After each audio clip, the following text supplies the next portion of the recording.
वाराणसी के रामनगर थाना क्षेत्र के भीटी चौकी अंतर्गत बंदरगाह मोड़ के पास शनिवार को पुलिस और गौ तस्करों के बीच मुठभेड़ हो गई। चेकिंग के दौरान एक ट्रेलर को रोकने में उसमें सवार बदमाशों ने पुलिस पर फायरिंग कर दी। जवाबी कार्रवाई में एक तस्कर आरिफ के पैर में गोली लगी और वो गिरफ्तार हो गया। ट्रेलर से 27 गोवंश बरामद हुए। आरिफ के दो साथी शादाब और गुलफाम मौके से फरार हो गए। तीनों आरोपी रामपुर के निवासी हैं। पुलिस फरार तस्करों के तलाश में जुटी है और इलाके में कड़ी निगरानी रखी जा रही है। पुलिस कमिश्नरेट वाराणसी में अपराध की रोकथाम हेतु लगातार ऑपरेशन चक्रव्यूह के तहत चेकिंग किया जा रहा है। इस क्रम में आज थाना रामनगर में बीटी चौकी क्षेत्र में चेकिंग किया जा रहा था। इस दौरान एक संदिग्ध ट्रेलर जिसके ऊपर आलू लदे हुए थे और संदेह के आधार पर पुलिस ने इसको रोक के चेकिंग करने की कोशिश की, लेकिन पुलिस चेकिंग से बचने के लिए वहां से भागे थे। पुलिस ने इनको पीछे किया और ये उनमें से एक बदमाश पुलिस के ऊपर फायरिंग किए थे और आत्मरक्षा हेतु पुलिस ने जवाबी फायरिंग किया, जिसमें एक व्यक्ति आरिफ के पैर में गोली लगी है। और जब ये व्हीकल को जांच किया गया था, उस ट्रेलर के अंदर 27 गोवंश बरामद हुई है और जिसको गोली लगी है मेडिकल उपचार हेतु हॉस्पिटल भेजा गया। और इनके साथ दो सहयोगी थे, शादाब और गुलफाम। ये तीनों जिला रामपुर का रहने वाले और जो आरिफ को मेडिकल उपचार हेतु हॉस्पिटल भेजा गया और अग्रिम विधिक कार्रवाई सुनिश्चित किया जा रहा है। वाराणसी फर्जी सिम और बैंक अकाउंट बनाकर साइबर ठगों को बेचने वाले गैंग का भंडाफोड़ हुआ। मेहताब नाम के शख्स ने जब सरकारी वेबसाइट पर अपने आधार से जुड़े सिम चेक किए तो पता चला कि एक सिम उनके बिना जानकारी के चल रहा है। पुलिस जांच में सामने आया कि आरोपी लोग गरीबों और अनपढ़ लोगों के आधार पैन से फर्जी सिम और बैंक खाते बनवाते थे, फिर ये सारा डाटा पैक करके दिल्ली और छत्तीसगढ़ जैसे राज्यों में साइबर अपराधियों को बेच देते थे। पुलिस ने 3 लोगों को गिरफ्तार किया, जिनमें एक बैंक कर्मचारी और एक सिम बेचने वाला एजेंट भी शामिल है। इनके पास 28 फर्जी SIM, mobile, debit card, passbook और नगद रुपए बरामद किए गए। देखिए, इसमें हमें एक कंप्लेंट प्राप्त हुई थी कि कुछ व्यक्ति हैं जो फर्जी सिम बेचते हैं। इसी में हमारे जो साइबर टीम है, साइबर सेल की टीम है, साइबर थाने की टीम है और लालपुर पांडेपुर थाने की जो टीम है उसको सफलता प्राप्त हुई। इसमें 3 व्यक्ति गिरफ्तार किए हमने, सूर्यकांत, विकास और अरमान करके। ये लोकली यहाँ पे रहने वाले। ये बेसिकली जो कम पढ़े लिखे लोग हैं उनके जो डॉक्यूमेंट्स होते हैं उसके माध्यम से ये जो एक सिम के नाम पे 4 सिम इशू करा लेते थे और उसको बाद में फिर महंगे दामों में बेचते थे। जो मुख्यतः ये लोग प्रयोग करते थे, साइबर जो केसेस है साइबर फ्रॉड वाले, उनको बेचते थे और अन्य क्राइम में भी बेचते थे। इनके पास से जो हमें गिरफ्तारी जो बरामदगी हुई है वो 28 सिम हमें मिले हैं, अलग अलग जो कंपनीज़ के हैं। मोबाइल फ़ोन्स मिले हैं और बायोमेट्रिक मशीन जो मिली है और पासबुक, चेकबुक और जो कुछ पैसे भी मिले हैं। जो पूरी टीम है उसको 10,000 रुपये का इनाम भी दिया गया। ये बेसिकली गरीब लोगों को, जो कम पढ़े लिखे हैं, उनके डॉक्यूमेंट्स को चिन्हित करते थे जो इनके पास आते थे। उनको एक सिम देते थे बट अपना इशू 4-5 करा लेते थे और बाद में उसको महंगे दामों में बेचते थे। इसके पहले भी इस तरह का घटना कर चुके हैं? अभी तक हमें इनका कोई आपराधिक इतिहास नहीं मिला। अन्य जनपदों से हम लोग उसकी तलाश करा रहे हैं। अगर कोई अपराध भी मिलेगा तो इनके ऊपर गैंगस्टर की कार्रवाई करेंगे। ठीक सर, थैंक यू। वाराणसी की अंशिका जैन से इन्वेस्टमेंट में भारी मुनाफे का झांसा देकर 1.93 करोड़ रुपए की साइबर ठगी करने वाले गिरोह के सरागना रोमिन वर्मा को साइबर क्राइम थाना वाराणसी की टीम ने लखनऊ के गुडम्बा से गिरफ्तार कर लिया।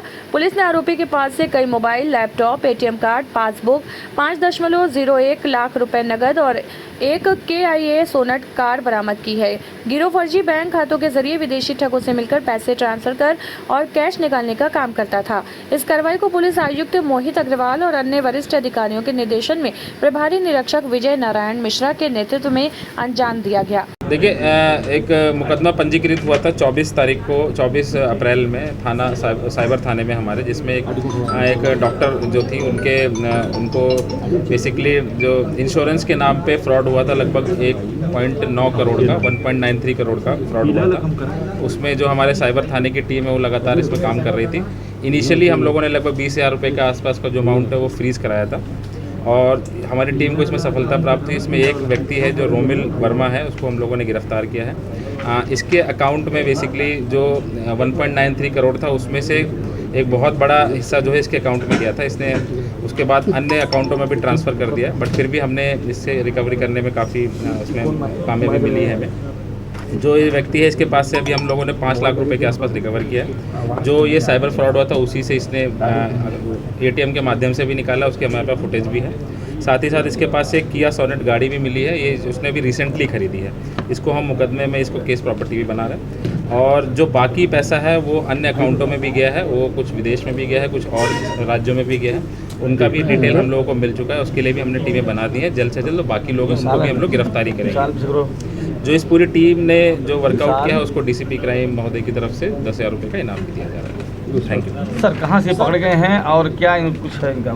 देखिए, मैंने बताया चूँकि ये साइबर क्राइम है, ये ऑल इंडिया पूरा ये करते हैं ये लोग, और इसको हम लोगों ने लखनऊ से पकड़ा है। और इसके पास से जो बहुत जो अकाउंट में जो पैसा गया था उसी का जो हम लोगों ने फुटेज भी निकाला एटीएम के माध्यम से, उसका 5 लाख रुपए और एक गाड़ी भी रिकवर करी। कितने लोग शामिल हैं? क्योंकि बहुत सारे अकाउंटों में ट्रांसफ़र हुआ है और एग्जैक्ट नंबर अभी हम नहीं बता पाएंगे, बट जितने भी अकाउंटों में पैसा गया हम कोशिश कर रहे हैं कि सभी लोगों को अकाउंट खोल करें। सर दूसरा वर्कआउट क्या है?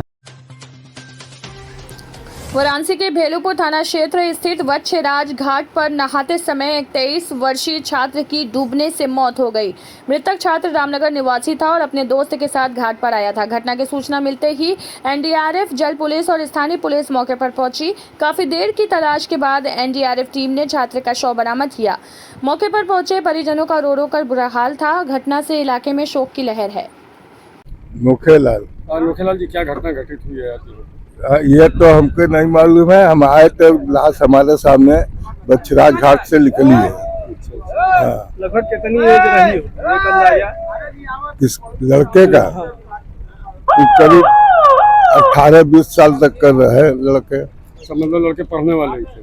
हाँ, पढ़ने वाले रहे। यहाँ आए नहाने, हम तो घर से आए तो देखे लाश निकल रहा है, पता लगा। क्या कुछ सूचना मिली? क्या कैसे सूचना ऊपर हम आते हुए पता कि घाटे पर एक लड़का डूब गया, तो हम अली है तो देखो तो हमें सामने लाश निकल है। बस लड़के कहाँ के थे मालूम हुआ? ये हमें नहीं मालूम कर लड़के कहाँ का। कौन से घाट पर डूबे लड़के? वच्छराज घाट।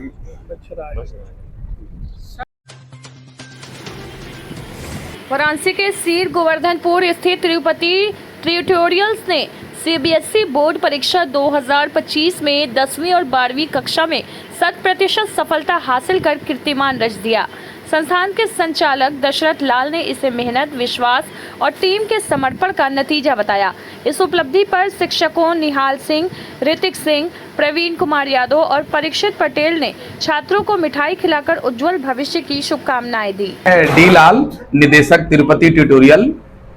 और यहाँ पर हमारा जो 2025 का रिजल्ट है वो बच्चों ने बहुत अच्छे अंकों से उत्तीर्ण किया है, जिससे हमारे ट्यूटोरियल का नाम रोशन हुआ है। और हमारे ट्यूटोरियल की विशेषता यह है कि यहाँ पर ग्रामीण इलाके से बच्चे भी आते हैं जो कि जिनकी आर्थिक स्थिति ठीक नहीं है, उनको यहाँ पर मुफ्त शिक्षा दी जाती है। और हमारा गवर्नमेंट से रजिस्ट्रेशन भी है और सिगरा से उच्च शिक्षा अधिकारी ने मुझे पंजीकृत किया है। और कुछ बच्चों को स्कॉलरशिप भी यहाँ से मिलती है शिक्षा विभाग के द्वारा, जिनके माता पिता सरकारी स्कूल में कार्यरत नहीं है। और यहाँ पर साप्ताहिक परीक्षा होती है। बच्चों ने बताया कि सर हमको साप्ताहिक परीक्षा जो वीकली टेस्ट होते हैं उनका हमारे बोर्ड एग्जामिनेशन ने बहुत मदद किया। और मैं खुश भी हूँ कि हमारे बच्चों ने और शिक्षकों ने जो मेहनत किया है उसका मुझे परिणाम बहुत अच्छा दिख रहा है। और इससे अच्छा भी रिजल्ट में लाने का 2026 में मैं कोशिश कर रहा हूं कि इससे कहीं अधिक अच्छा अंक से बच्चे उत्तीर्ण हो। और हमारे यहाँ इस वक्त फाउंडेशन के कोर्स भी, जेई नीट के क्लासेज भी मैं तैयारी में हूँ। हमारी टीम बन गई है। और क्योंकि ग्रामीण इलाके के बच्चों को जाना पड़ता है बहुत दूर दूर बड़े बड़े कोचिंग करने के लिए, लेकिन यहाँ पर वही शिक्षा मैं दे देता हूँ जो हमारे बच्चे चाहते हैं और बड़े सस्ते दर से। क्या पॉलिसी अपनाते हैं बच्चों को पढ़ाते समय? अपने टीचरों को किस तरह से आप मेंटेन करते हैं बच्चों को? मैं अपने टीचरों को यही कहता हूं कि बच्चों को आप मोटिवेट करना और उनको इंडिविजुअल केयर, व्यक्तिगत ध्यान उनको देना पड़ता है। क्योंकि कुछ बच्चे हमारे ऐसे हैं जो कमजोर भी हैं, तो कमजोर बच्चों को ज्यादा केंद्रित करते हैं, उनका डायग्नोस करते हैं कि बच्चा कहाँ कमजोर है। उस हिसाब से अपने टीचरों को मैं निर्देशित करता हूं कि आप इस बच्चों को विशेष रूप से अलग से कक्षाएं चला करके इसको आप पढ़ाएं, और उसका परिणाम मुझे दिख रहा है। हमारे यहाँ हर स्कूल के बच्चे आते हैं और गार्जियन भी हमारा हफ्ते हफ्ते आते रहते हैं अपने बच्चों का रिजल्ट देखने के लिए। और हमारे शिक्षक बहुत ही मेहनत से काम करते हैं। वीकली टेस्ट, फोर्टनाइटली टेस्ट हम जो करते हैं उससे हमारे बच्चों में परिणाम देखने का मिलता है, क्योंकि शिक्षा की माँ परीक्षा है। Measurement of education is examination. ये शिक्षा स्केल नहीं कि जिसको मैं स्केल से नाप सकता हूँ। तो यहाँ हमारे हर सप्ताह पर बच्चों का रिजल्ट भेजा जाता है। कौन बच्चा किस विषय में नंबर कम पाया, मैं टीचरों से पूछता हूँ कि आपका नंबर इसमें सब्जेक्ट में कम क्यों आया है। इस बच्चे को आप दोबारा इसको पढ़ाएं और दोबारा इसका टेस्ट का व्यवस्था करें। धन्यवाद। आजमगढ़ के मोहम्मदपुर स्थित मास बिन जबल पब्लिक स्कूल में शिक्षा के नए युग की शुरुआत की गई। स्कूल के प्रधानाचार्य कलीम अहमद ने बताया कि अब दीनी तालीम के साथ साथ स्कूल इंग्लिश और प्रतियोगी परीक्षाओं की तैयारी पर भी विशेष ध्यान दिया जाएगा। प्रबंध साजिद अहमद के नेतृत्व और दूरदर्शिता की सराहना करते हुए ये बताया गया कि सीमित संसाधनों के बावजूद उन्होंने शिक्षा को समाज की तरक्की का जरिया बताया। अब ये स्कूल दीनी और दुनियावी दोनों तरह की तालीम में एक मिसाल बनता जा रहा है, जो आने वाली नस्लों को एक बेहतर और रोशन मुस्तकबिल की ओर ले जाएगा।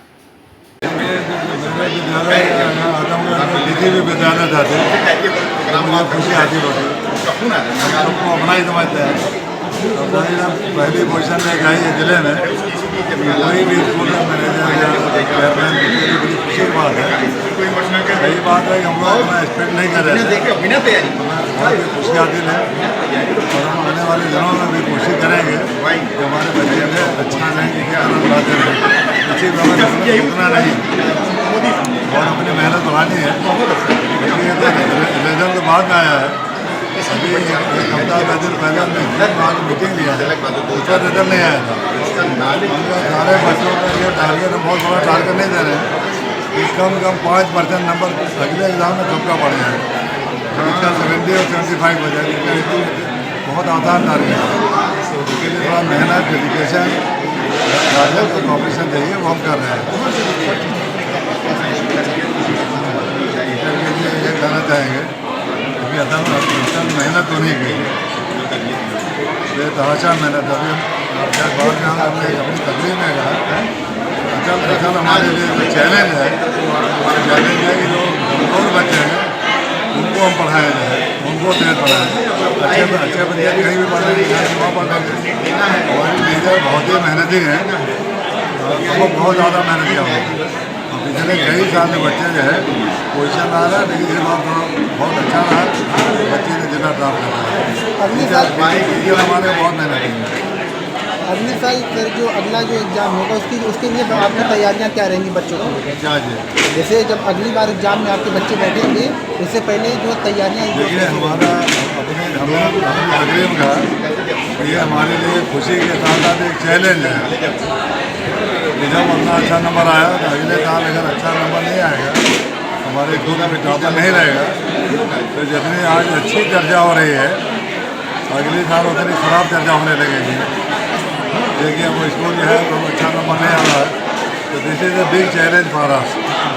और आप हम यकीन दिलाते हैं कि रिजल्ट आने पहले ही पता नहीं क्यों मेरे दिमाग में आया, तो टीचर की मीटिंग कराया, सब बच्चों को टारगेट बना लिया। बहुत लंबा टारगेट नहीं है, 50 वाले 55 आएगा, 60 वाले 65 आएगा, इससे एक मोटिवेशन रहेगा। और हमने सारी मार्कशीट जमा करा दिया है, ताकि रिजल्ट आते ही हम कंपेयर करेंगे बच्चा 5% इम्प्रूव किया नहीं किया। आप जो लोगों को क्या संदेश देना चाहेंगे सर? किसको? लोगों को वाराणसी के सारनाथ क्षेत्र में शादी के दौरान हुई हर्ष फायरिंग में 2 महिलाएं घायल हो गईं। एक युवती को 2 और एक बुजुर्ग महिला को 1 गोली लगी है। दोनों खतरे से बाहर हैं, लेकिन अब तक उनका मेडिकल नहीं हो सका। वजह है जिले में सिर्फ एक रेडियोलॉजिस्ट होना, जो सप्ताह में केवल 3 दिन कबीर चौरा और बाकी 3 दिन रामनगर अस्पताल में तैनात रहता है। घायलों के परिजन कबीर चौरा अस्पताल में मेडिकल के लिए भटक रहे हैं, लेकिन रेडियोलॉजिस्ट की अनुपस्थिति के चलते उन्हें निराशा हाथ लगी है। परिजनों का सवाल है कि अगर प्रधानमंत्री के संसदीय क्षेत्र में ये हाल है तो बाकी जगहों की स्थिति कैसी होगी। मंगला तिवारी। इसलिए आज आपका चौरा है, क्या मामला है? कल हमारे यहाँ वर्तमान का प्रोग्राम था और वर्तमान के प्रोग्राम में हर्ष फायरिंग हुई। कुछ लोग आए थे जो बाहर से, उन लोगों ने गोली चला दी और उसमें जो बाराती में घर के लोग इकट्ठा थे उसमें 2 लोगों को गोलियां लगी है। एक लड़की है जिसको कि 2 गोली लगी है और एक महिला है 70 साल की, उनको 1 गोली लगी है। कल रात 10 बजे से वो घटना हुई, तिलमापुर थाना सारनाथ के अंतर्गत आता है साबुत बगल में, और रात को 10 बजे की घटना है। हम लोग यहाँ कभी चौरा लेके आए मेडिकल कराने के लिए, यहाँ बताया गया कि नहीं यहाँ नहीं होता, आप जाइए पहले सारनाथ थाने में जाइए। सारनाथ PHC में, सारनाथ PHC में हम लोग गए, वहां से कहा गया नहीं दीनदयाल जी हमारे पास यहाँ नहीं है कुछ। दीनदयाल में हम लोग गए तो वहाँ कहा कि यहाँ कोई टेक्नीशियन नहीं है, आप मंडली अस्पताल जाइए। मंडली में मैं यहाँ से 10 बजे का आया हूँ, अभी तक मैं संघर्ष कर रहा हूँ और टका से जवाब हर जगह से मिल रहा है। सीएम से बात किया गया, हर लोगों से बात किया गया, बस यही कहा जा रहा है कि टेक्नीशियन कोई नहीं है, एक ही टेक्नीशियन है जो पूरे जिले को चला रहा है। हम वहां से मंगाते हैं, वहां से मना रहे, सिर्फ आश्वासन दिया जा रहा है, कोई कार्रवाई नहीं हो रही है। दोनों लोगों जिसको गोली लगी है जद्दोजहद कर रहे हैं, कोई उनका उपचार नहीं किया जा रहा है, वो अपने भगवान भरोसे अभी तक उसी तरह से स्टेशन पर लेटे हुए हैं। न कोई दवा उनको मिला है, न कोई उनकी सुविधा दी गई है, न तो उनको प्रशासनिक स्तर से या अस्पताल की तरफ से कोई व्यवस्था उनको उपलब्ध कराई गई है। लगातार बात होती है कि बोलते स्वास्थ्य विभाग और स्वास्थ्य व्यवस्था बहुत अच्छी है। मैं तो कहता हूं कि स्वास्थ्य विभाग और शिक्षा विभाग की सबसे इस समय लचर व्यवस्था है, सबसे खराब व्यवस्था है। ये दुर्भाग्य की बात है कि प्रधानमंत्री का संसदीय क्षेत्र है और इस जिले में एक रेडियोलॉजिस्ट नहीं है। एक रेडियोलॉजिस्ट पर बनारस और चंदौली चलाया जा रहा है, रामनगर को भी इस बनारस में जोड़ा गया है। एक रेडियोलॉजिस्ट 3 दिन यहाँ 3 दिन वहां, अगर इस बीच में 3 दिन के अंदर कोई गोली हो गई, किसी जहर हो गया, कोई पॉइजनिंग हो गई, बर्न केस हो गया, वो आदमी कहाँ जाएगा?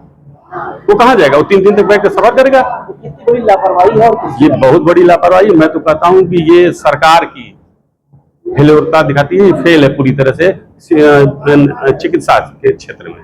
चिकित्सा के क्षेत्र में सरकार पूरी तरह से फेल है। मैं मानता हूं कि जब मोदी के संसदीय क्षेत्र में इस तरह की व्यवस्था है कि यहाँ पर एक डॉक्टर उपलब्ध नहीं है रेडियोलॉजिस्ट की जो कि समय किसी की उपलब्धता कर सके चिकित्सा की, तो मैं मानता हूं कि सारी व्यवस्था होकर सड़कें बड़ी अच्छी हो जाए, स्ट्रीट लाइट बहुत अच्छी हो जाए, लेकिन चिकित्सा और जो स्वास्थ्य जिससे हम जुड़े हुए हैं, हमारी शरीर इन्हें सब बेकार है। कहने का मतलब है ये, आप भौतिक सुख दे तो क्या करें? अभी डॉक्टर आए कि नहीं आए? कोई डॉक्टर नहीं आया, सिर्फ हम लोगों को प्रलोभन आश्वासन, इसी चीज से हम 3 घंटा से जी रहे चल रहे हैं। कोई आश्वासन की घुट्टी दे रहा है, कोई प्रलोभन का जूस पिला रहा है कि बस आ रहे हैं आ रहे हैं आ रहे हैं। हम लोग तब से अभी यहाँ पे लगे हुए, देखिए क्या होता है। भगवान के भरोसे चल रहा है अस्पताल, भगवान के भरोसे यहाँ के मरीज भी हैं। जौनपुर के जलालपुर थाना क्षेत्र के ओइना गांव में शुक्रवार सुबह पशु तस्करी के लिए ले जा रही पिकअप नहर में पलट गई। हादसे में 5 गायों की मौत हो गई, जबकि 4 अन्य घायल हो गई। तस्कर मौके से फरार हो गए। पुलिस ने वाहन जब्त कर घायल मवेशियों को पशु चिकित्सालय भेजा।